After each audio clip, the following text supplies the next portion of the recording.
Magandang umaga mga mamshi, mga beses, mga ladies in red, at matanda sa kabata. Di naman tayo sa divination talk natin. At salamat sa mga taong naging way na tuloy-tuloy itong talk natin. At yung audience po natin is mga mamshi, beses, ladies in red, at matanda sa kabata, mga hands up tall and dark guys yan, at mga LGBTQIA. Yung antas po ng kaalaman nyo is pang elementary po. Hindi po natin ini-encourage yung mga matataas talaga yung kaalaman kasi matatalino yan sila. Yung mga matatalino pong tao, ayaw po pang paturo yan. Kaya nga yun yung reason na matalino sila kasi alam na nila yung ginagawa nila. Kasi bakit kayo ba naman makikinig sa ibang tao? Matalino ka na nga, makikinig ka pa. Syempre naman, dapat ipakita mo na matalino ka. So ngayon, pag pumalpak ka, dahil medyo minsan, ang talino is kasama yung yabang dyan, ayaw naman talaga ng Diyos na makita sa isang tao, wala tayong magawa. Gano'n naman talaga eh. So ngayon, katulad sa sinabi ko dati, yung in honor kay Mary Magdalene na first disciple, magkukwento tayo, magmamarites tayo tungkol sa parables ni Master Christ. Kasi yung katuruan ni Master Christ po na parables, hindi po yan pinulot lang sa kung saang scripture. Kahit na nung nagpakita si Master Christ sa mundo natin na isang sado, kasi ibig sabihin ng isang sado is katulad ni Master Christ, mga prophet, messenger, mga guru acharya at saka mga mystic mentor. Yung mga sado po, ulitin ko, katulad ni Master Christ, hindi po yan mahilig mag-quote ng verses. Hindi po sila mga scripture sheriff na tinatawag, ratatat, yung magsisite lahat ng verse. Hindi po yan sila. Realization po yung ginagamit nila. Kaya pag nagbasa po kayo ng mga lahat ng sinasabi ni Master Christ, so nagministry siya, nagturo siya sa mga tao, wala po siya masyadong kinukote na verse. Bihirang-bihira po. So hindi po ito nakuha ng mga modern day na mga teachers natin na ang hilig-hilig nilang mag-quote ng verse. Hindi po yan yung pamaraan ng Diyos. Hindi po siya mahilig mag-quote ng verse. So ngayon, balik tayo sa kwento natin. Etong kwento natin, excuse me, tungkol sa sa builder. Okay.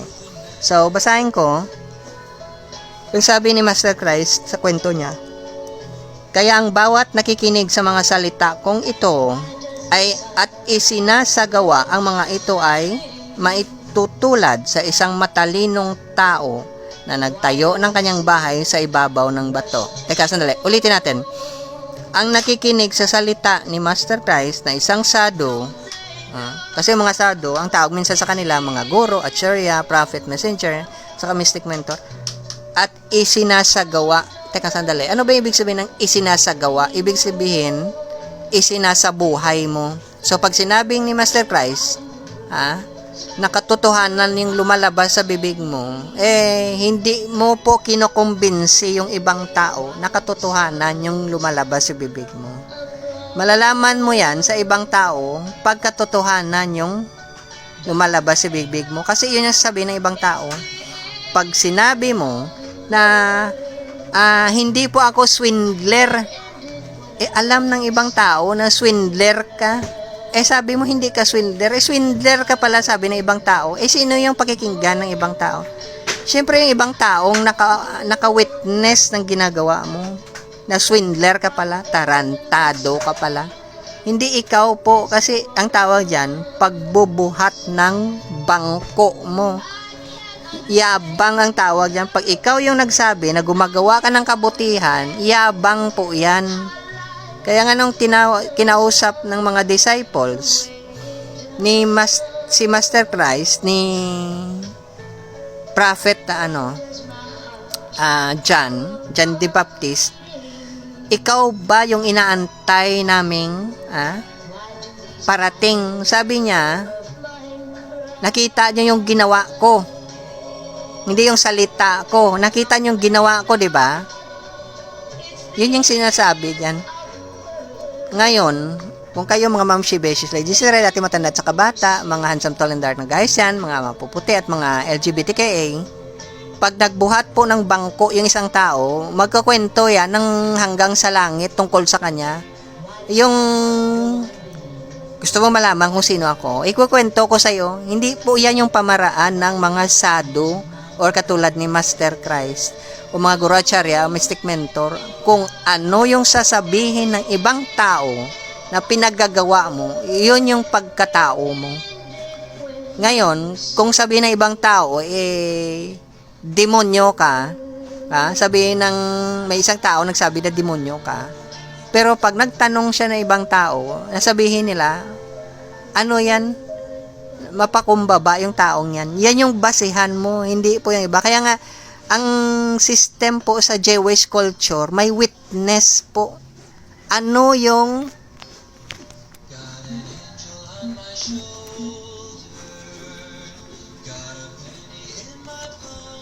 ano ba talaga yung first hand na na-experience ng isang tao sa'yo? Ikaw ba yung tipong mahilig mag-reject sa ibang tao? Ikaw ba yung pag nakatalikod yung ibang tao, kinukwento mo pag nakatalikod sila? Yung dada mo ng dada is 24 hours? Hindi po yan. Kasi hindi po yan ugali ng mga sadhu, katulad ng Master Christ. Hindi po sila mahilig sa dada ng dada. Yung ginagawa po nila is kung kailangan silang gawin, ginagawa po nila. Hindi po sila mahilig magbuhat ng bangko. Minsan ang tawag niyan nila dyan, narinig ko sa tsuhin ko, mahilig magpa-utot. Ang lakas ng utot nila, mabibingi ka sa utot nila. Hindi po iyan yung pamaraan ng mga sadhu. Hindi po sila magkukwento nga sa achievement nila. Ganon po yan sila. So, kung sino yung isinasagawa yung sinasabi ko. Ano ba yung sinasabi ni Master Christ? Dinaan niya yung sinabi niya sa Lord's Prayer. Yun yung tema ng lahat ng talk natin. Lord's Prayer. Anong sabi niya? Forgive us our sins as we forgive those who sins against us. Patawarin niyo po kami, Diyos ko, dahil pinatawad na namin yung mga taong mga tumarantado sa amin. Na kung hindi mo naintindihan yung ibig sabihin ng patawad, patawarin ka nawa ng Diyos. Kaya hindi mo naintindihan. Pero meron namang dictionary dyan. Hanapin mo lang sa dictionary. May AI naman, o baka may Google. Hanapin mo kung ano ibig sabihin ng forgiveness o patawad. Tapos yung pagpatawad po, 77 times po yan. So kaya nga sinabi ni Master Christ, yung mga isinasagawa yung sinasabi ko. Hindi niya sinabing yung mga dada ng dada at pinaparot yung sinasabi ko. Wala po siyang sinasabing magparot ka po. Kasi yung parot, mabili mo lang yan sa sidewalk. Mura lang po yan. Hindi po yan. Kasi alam na ni Master Christ, ang daming parot. Oo. Kaya nga minsan yung AI, parang parot yan. Paulit-ulit lang. Hindi naman siya gumagawa ng research.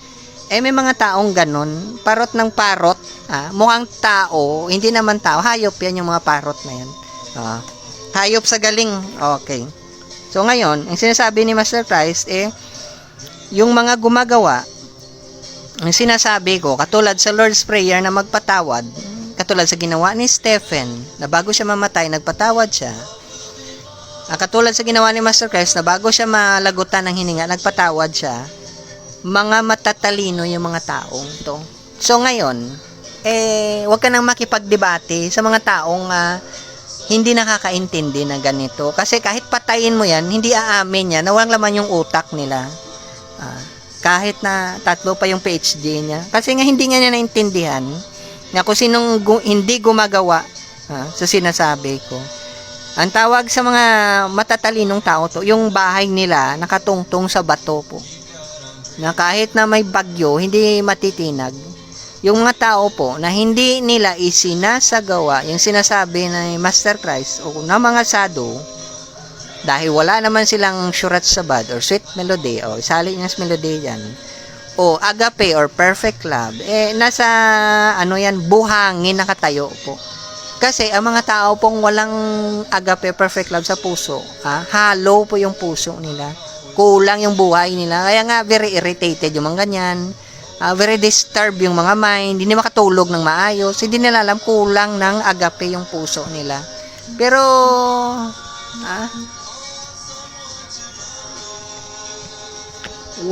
wag nyo na pong pilitin kasi hindi rin aamin yung mga ganyan. Matalino kaya yan. Sino bang talino mag-aamin ng katangahan niya? Wala naman yata. Parang hindi ko yata alam na may ganun. Okay. Ngayon,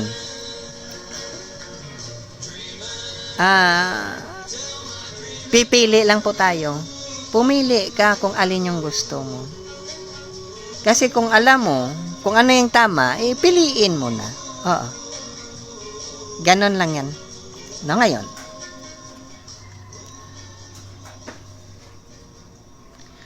Tingnan natin dito yung kasunod na, yung mga konting explanation lang. Ngayon,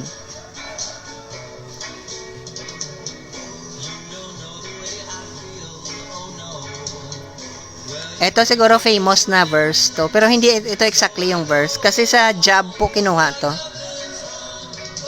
Ang taong may takot sa Panginoon,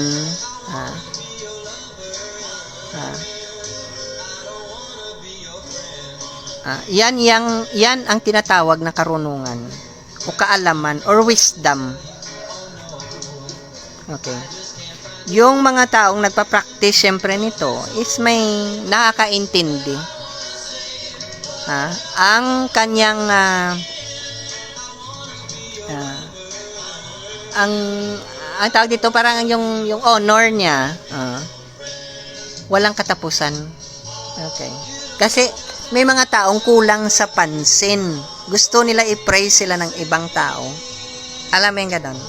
Pero yung mga ganong klaseng honor or praise, hindi po tumatagal yan. Pag namatay mga taong yan, hindi na maalala. Pero yung nakasabi dito, takot sa Diyos.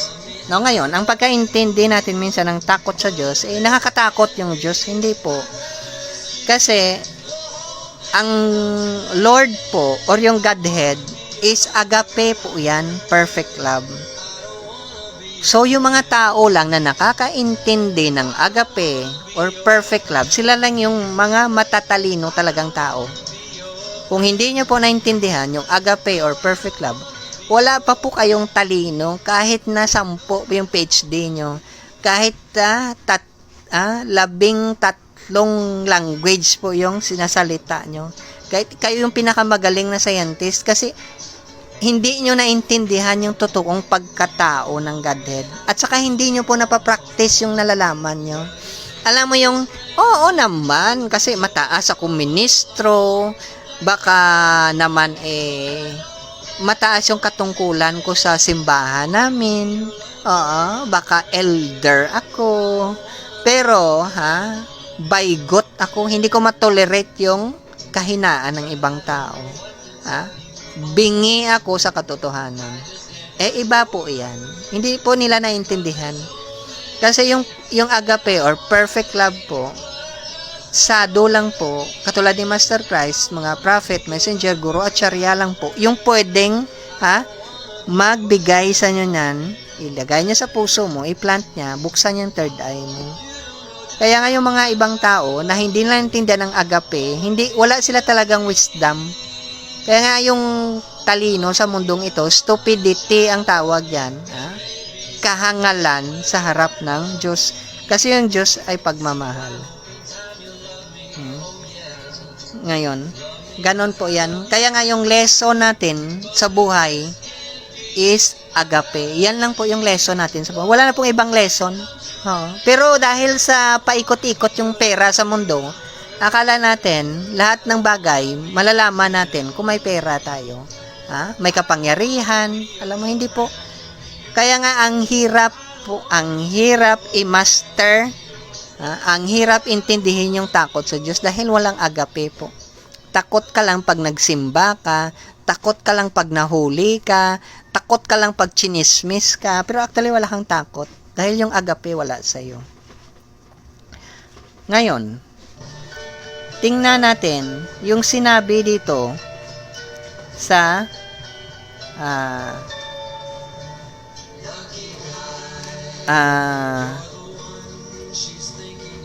Psalms o mga awit. yung nakalagay dito as insight po, dagdag na kaalaman. Ito na yung famous siguro na saying, kasi Psalms usually yung kinokot dito. Ang takot sa Panginoon ay simula ng karunungan. Ang lahat ng nagsisigawa nito ay may mabuting kaunawaan. Ang kanyang kapurihan ay manatili nagpakailanman. Halos pareho sila ng job. So ngayon, ano yung takot sa Panginoon? Ano ba yung Panginoon? Ang pagkainti natin ng Panginoon ay may bigote, matanda na siya, alam mo yung gano'n, ipapanish ka na magkasalanan. Hindi po. Ang Panginoon na tinatawag natin, yun yung concept sa India na Krishna. Yun yung concept. Yun yung idea dyan ng Godhead na agape or perfect love. Kasi yung image ng Godhead po, yung tsura po ng Diyos is pagmamahal. Pwede po bang takot ka sa pagmamahal na wala kang pagmamahal sa puso mo? Bastos yung bunganga mo, walang hiya kapag nagsalita. Meron tingin mo kaya may Diyos, may taong takot sa Diyos na ganun, false witnessing, walang kasalanan yung isang tao, gagawa ka ng kasalanan, magkalat ka ng kwento. Tingin mo ba naintindihan mo yung takot sa Diyos na tinatawag? Kasi yung Messiah or Sado, katulad ni Master Christ, yung mukha niya po pagmamahal, yung ama niya po, yung mukha niya pagmamahal. Meron bang pagmamahal na gawa ka ng kwento, bastos yung bunganga mo, walang hiya ka pa nagkwento sa ibang tao, mas gusto mo manakit ng kapwa mo? Meron bang taong takot sa pagmamahal? Kaya nga takot siya na mawala yung pagmamahal, kasi the moment na may ginawa siya na labag sa agape o perfect love, wala na yung pagmamahal sa puso niya. Kaya may mga matatalinong tao minsan nakalalagay lang ng agape sa puso nila, nakikisama sila sa mga walang kwentang tao, yung mga walang agape. Ay, napakatalino po ng mga ganyang tao katatanim lang ng agape sa puso mo, pinatay mo na agad. Ay, ibang klase. Hindi talaga maabot yung talino ng mga ganong klaseng tao. Pero sana po mag-ingat tayo. Huwag tayong maging katulad sa mga ganyang matatalinong tao. Okay. Ganon. So, ngayon, eto po. May dagdag pa po rito. Na sa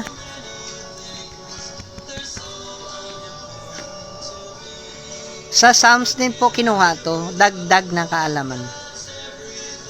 Okay. Ito yung nakasabi dito. Ang sinabi niya, may discernment ako. Kasi lagi natin ginagamit ito, discernment, na mas malalim pa kaysa mga nauna sa akin o mga guro ko. Dahil,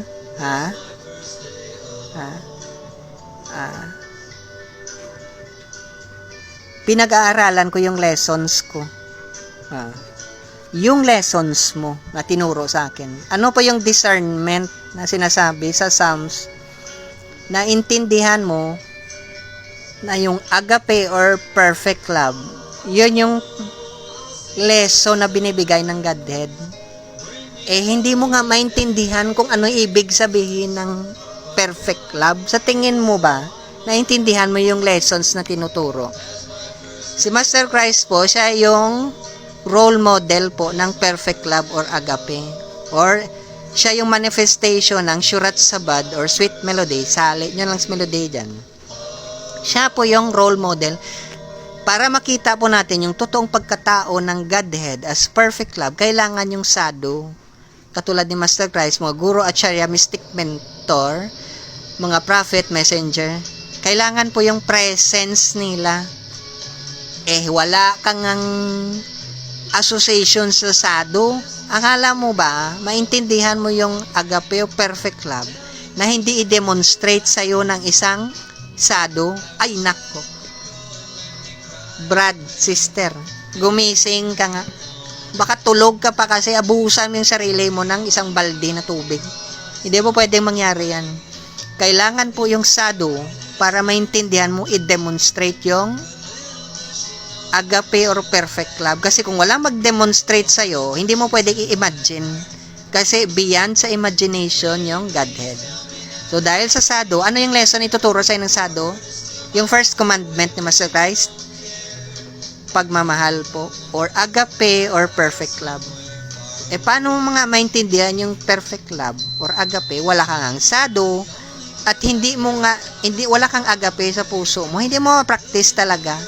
So ngayon, i-convince mo yung ibang tao kasi magtuturo ka dyan sa simbahan nyo na ito po yung agape, hindi mo ma-practice. Para sa ibang tao, ano po yan? Hypocrisy po yan. Parang kung pakinggan ka, alam mo yung ginagawa mo. Magtuturo ka, hindi mo pinapractice. Kaya nga yung wisdom is ipapractice po natin. Kung hindi nga natin masunod, yung sinabi ni Master Rice na magpatawad ka sa mga nagkasala sa'yo 77 times, paano maintindihan yung agape o perfect love? Ay, ang galing mo naman. Believe naman ako sa'yo. Matalino ka nga talaga. Okay, sige. Pero para sa mga taong naintindihan talaga nila, kaya nga sabi ni Master Christ, parabol yung gagamitin niya. Kasi para bulag yung mga taong hindi talaga nakaintindi. Bingi sila, hindi nila maintindihan. Ang makakaintindi lang po nito is yung mga taong may syurat sabad, sweet melody sa puso nila, salin yung melody, or agape or perfect love. Pag wala ka po, hindi nyo po makuha ito. Okay. Ito tingnan natin. Sa susunod po na verse. Okay. Ito yung sinabi niya. Ang paghahayag ng iyong mga salita ay nagbibigay ng kaliwanagan. Nagbibigay ng unawa sa walang karunungan. Ang tawag dito, mga simpleton, yung mga walang utak. Tatanga-tanga, nagbibigay ng kaalaman sa kanila. Ano ibig sabihin nito? Yung parang binuksan yung pintuan, ganun yung comparison niya. Liwanag. Kaya nga yung mga tao na walang agape or perfect love sa puso nila, nasa kadiliman po sila. Kaya nga yung mundo natin nasa kadiliman, madilim po. Kaya nga po kahit anong habol nyo, akala nyo maging happy kayo sa isang bagay, akala nyo may pagmamahal, ay first love yung tawag dyan. Parang in love ka, taing-tai ka, ihing-ihi ka sa isang tao. Wala po. Yung pagmamahal po, sado lang po yung pwedeng magbigay niyan. Yung agape or perfect love. Siya lang po. Pag wala yan, wala po yan. Ang tawag dyan is, parang may tawag dyan sa Bible na, yung term nila, yung parang malapit sa illusion, deception po. Para sa Quran, parang nakasabi yata yan. Para silang mga fake maskara. Akala mo yun na, hindi po yan. Wala pong, wala pong liwanag yung mundo na to. Kaya nga sabi ni Master Christ, yung mga sado, yung mga katulad ni Master Christ, Guru Acharya, Mystic Mentor, at saka yung mga association lang ng mga taong may agape o perfect love sa puso nila, yung tinatawag ni Master Christ na kayo ang liwanag ng mundo. Wala pong liwanag ang mundo kung hindi dahil sa mga taong may agape or perfect love. So, tanongin mo yung sarili mo, may agape ka ba? May perfect love ka ba? Nasa association ka ba ng sado, katulad ni Master Christ? Meron ka bang nag-guide sa'yo na sado? Kasi kung wala, baka high ka sa sobrang talino mo. Malakas masyado yung tama mo. Ngayon, titingnan po natin dito sa Proverbs po.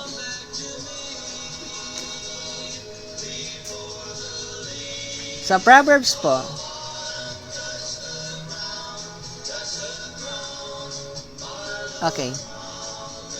yung matatalino po ng puso nakikinig po sa instruction. Yung mga hangal, walang utak, ang ginamit minsan dito sa translation is mga madaldal. Ang ending nila ay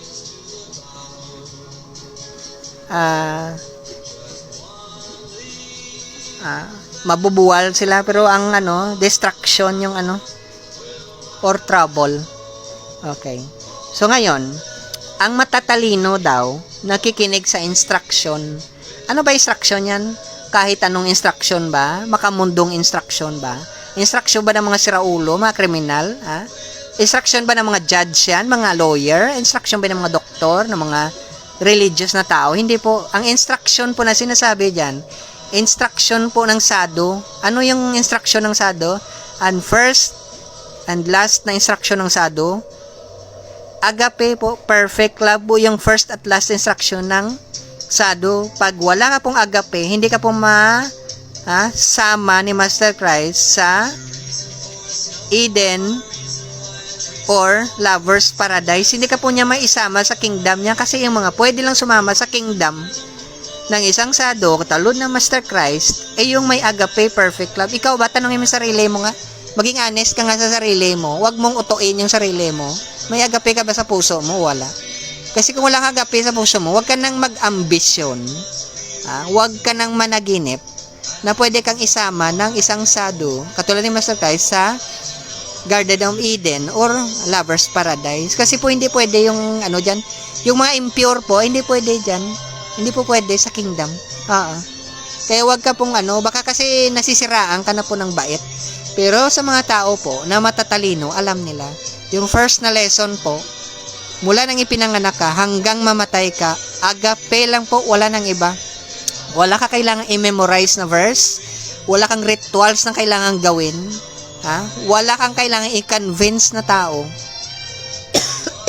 Ang kailangan mo lang gawin, sa buhay nyo po, yung Surat Sabad or sweet melody. Hindi, isalin sa melody. Hindi nga po kailangan 1 billion po na holy name yung i-chant nyo, i-pray nyo. Ang kailangan lang po, agape or perfect love. Once na ma-demonstrate nyo po yan, qualified na po kayo. Kasi iyan lang yung first at saka last lesson mo. Wala ka na pong ibang lesson.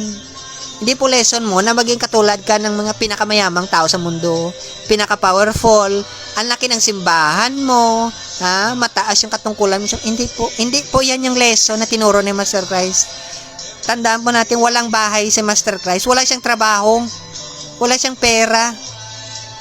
Hindi, yung lesson niya po is agape lang, perfect love. Kung hindi ka matalino, hindi mo makuha yan. Para lang yan sa mga matatalinong tao. Kung believe ka naman sa talino mo, baliktad naman yung pinaggagawa mo, baka believe ka nga talaga sa sarili mo. Okay. Ngayon, ito pa yung isa. Ang nakasabi dito sa Proverbs, ang wisdom ng mga prudent na tao is para malaman yung tamang daan. Pero yung katangahan ng mga bobo, naloloko lang sila sa bandang huli. So kung papasok ka po sa isang relationship, friendship man kung anong man yan, friends with benefits man tawag mo dyan, kung pakiramdam mo naloko ka sa isang relationship, alam mo na kung anong klaseng tao ka. Kasi po, ang talino po ng mga prudent, maingat na mga tao, alamin yung anong totoong daan. Ano po yung totoong daan? Agape po yung totoong daan. Wala pong hindi ka po lolokohin ng taong may agape or perfect love sa puso niya. Hindi ka po maloloko sa bandang huli. Hindi po. Walang masamang mangyari sa'yo. Pag yung sado na kasama mo, katulad ni Master Christ, o yung nag-associate ka sa mga taong, ang tawag nila dito satsang or sadusangga, na may agape, wala ka pong iisipin na kung ano-ano mangyari sa'yo. Pero, pag wala pong agape or perfect love yung taong kasama mo, maiisahan ka yan, mauuto ka dyan in the end. Pero kung Kung kailangan mo hanggang mamatay ka, utuin ka ng ibang tao para maging matalino ka, pagtiyagaan mo na. Uto-uto naman kasi Ha? Hindi ko sinabing uto-uto ka, yung ibang tao lang. Okay. Ganon yan. So, wag ka pong wag kang mag-gamble, ha? Wag kang mag-scatter yan, ha? Sa mga taong walang agape po. Kasi magsa-scatter lang yung buhay mo. Okay. Ganon yan. So, yung mga prudent na tao, maingat. Pinipili po nila yung friends nila, friends with benefits, o kung sino may gusto maging member ng family nila. Alam nila yung daan. Ang daan po is agape or perfect love. Pag wala po yan, zero po yung chances mo. Ngayon, balik tayo sa sinabi ni Pablo. Okay. Sabi ni Pablo, walang pwedeng magpatayo ng isang pundasyon kung hindi yung sado mismo na katulad ni Master Christ ang magpatayo. Ganon yan. So, kung yung purpose ni Master Christ is yung sinabi niya, kung nakita nyo na ako, nakita nyo na yung Godhead, kung nakita nyo na ako, nakita nyo yung agape or perfect love, yan yung foundation po. Pag hindi po hindi po yung foundation niya is agape or perfect love or surat sa butter, sweet melody, sali nyo ng melody dyan, wala pong foundation.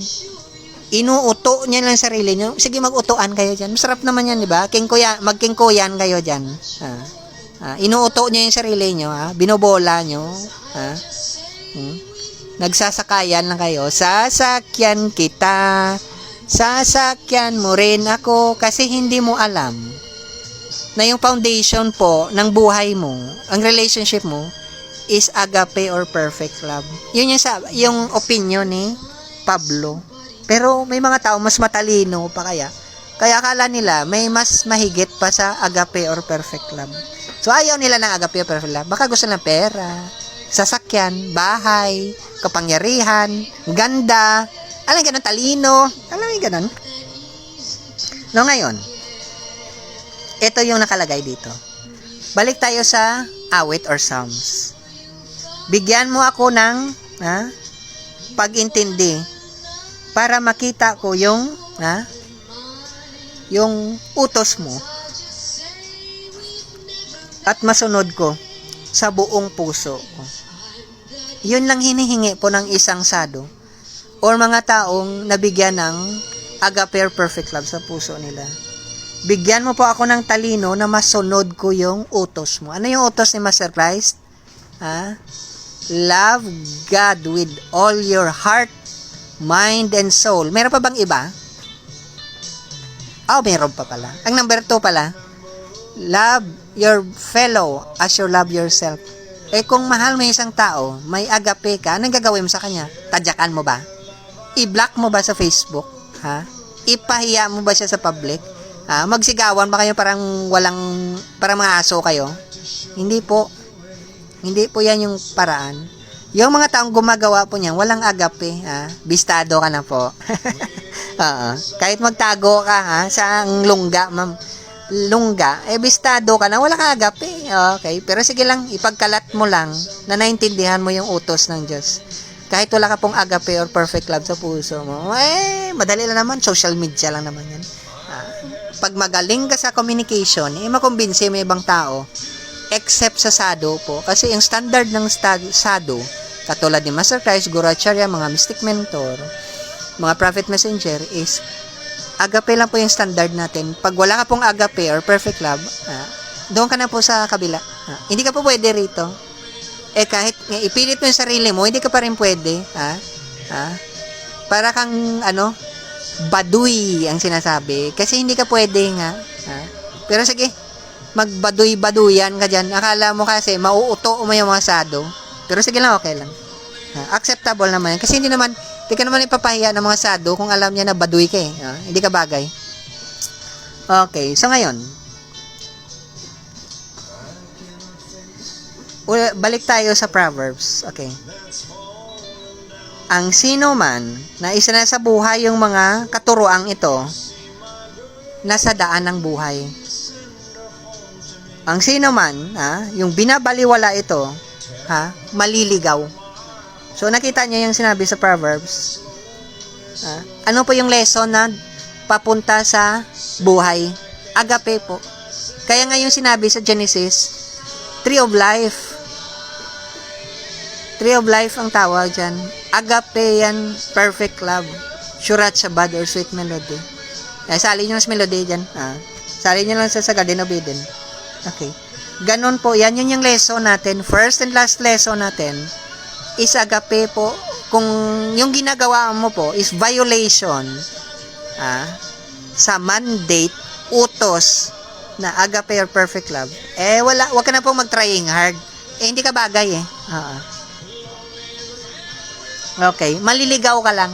So ngayon, pag nagka-relasyon ka dyan, may friends ka, gusto mo magpamilya, maghanap buhay, kung ano-ano mo dyan, na walang agape, maliligaw ka po. Uutuin nga lang ng kasama mo. So, sana po, mga Ma'am Shibeshi, kayo disarete, matanda sa kabata, mga handsome, tall, and dark na guys yan, mga puputi, mga LGBTQIA, maging matalino tayo.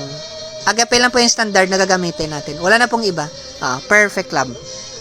Okay. Ngayon, ang ano dito, ito ngayon, sa Song of Songs or Canticles na tinatawag nila, yung uhaw po ng agape or perfect love, hindi po yan mapuno ng kahit anong daming tubig na inumin mo. Kaya nga sabi ni Master Christ, I thirst, na uuhaw ako sa pagmamahal. Yan yung sitwasyon natin, na uuhaw tayo sa agape or perfect love. At kahit pa itapo mo yung agape sa ilog, hindi yan ma-drone. Ibig sabihin, hindi drone na nakalipad.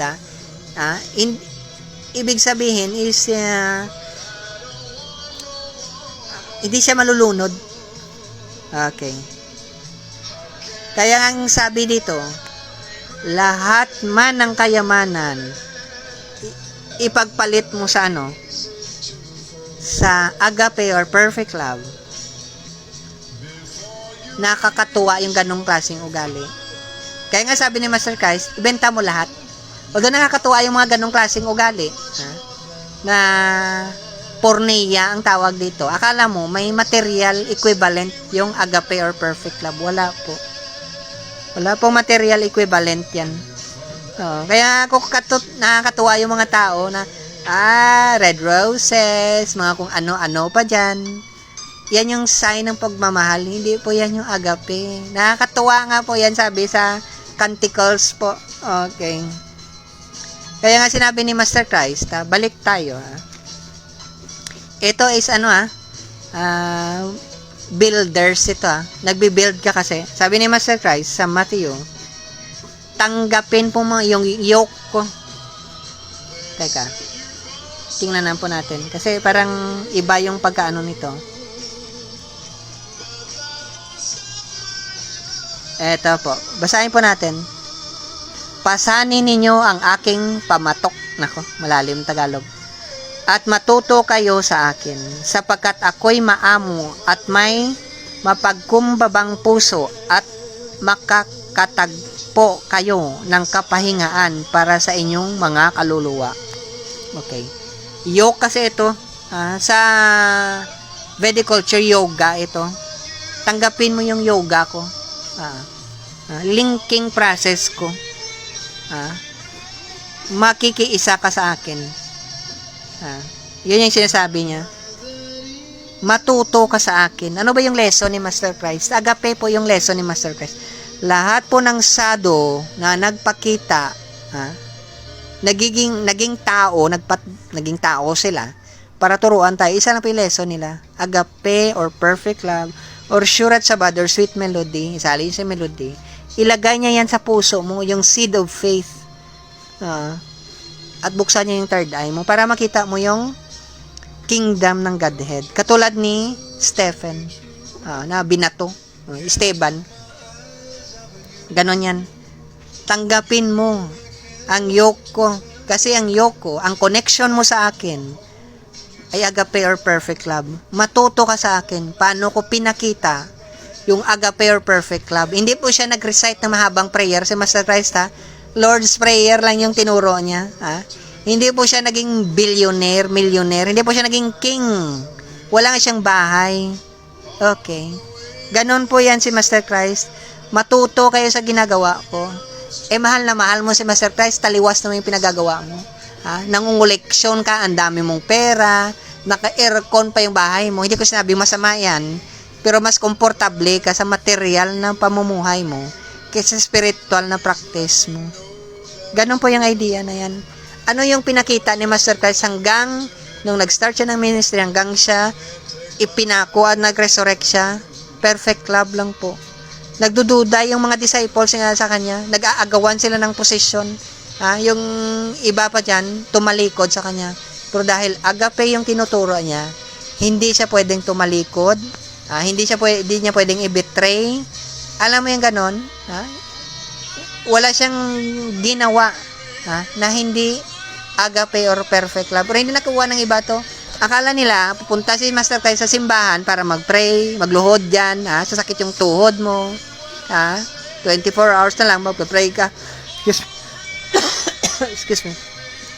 Magbibigay ka ng alms, na yun yung pinakamalaga sa buhay mo, Minsan nagiging misuse yung pera na yan. Wala pong ginawa si Master Christ. Tingnan lang po natin kung ano yung ginawa niya. Kasi yung priority niya po, is spread po yung agape. Yan lang po. Hindi nga siya nagpatayo ng simbahan. Sabi niya, sirain niyo yung simbahan na to, temple na to, ipatayo ko ng 3 araw. Akala nila magpatayo siya ng temple na mas matibay pa hanggang sa katapusan ng mundo. Akala nila maging king siya. Iba po. Huwag na po tayo masyadong mababaw po. Mag-isip naman po tayo ng maayos. Okay.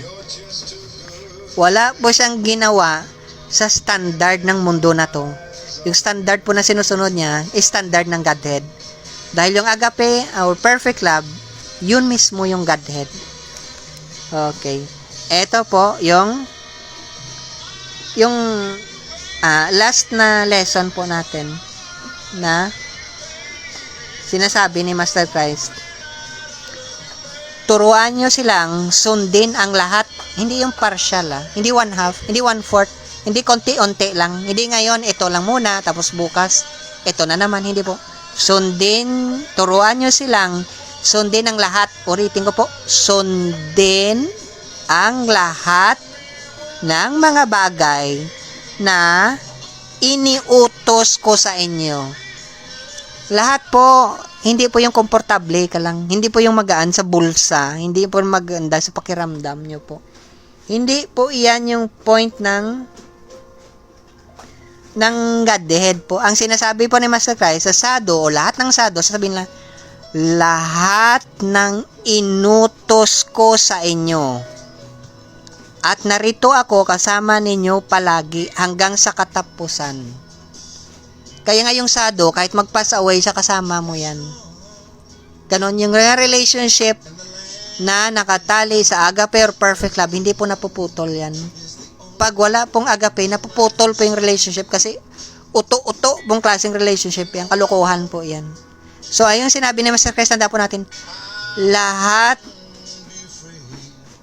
turuan nyo silang sundin ang lahat ng mga bagay na iniutos ko. Pag sinabi niya po sa Lord's Prayer na mag-forgive kayo sa mga tao nagkasala sa inyo, kahit na gusto nyo pang balatan, i-barbecue, 77 times po, patawarin nyo po. Kung hindi ka po marunong, anong tawag sa iyo?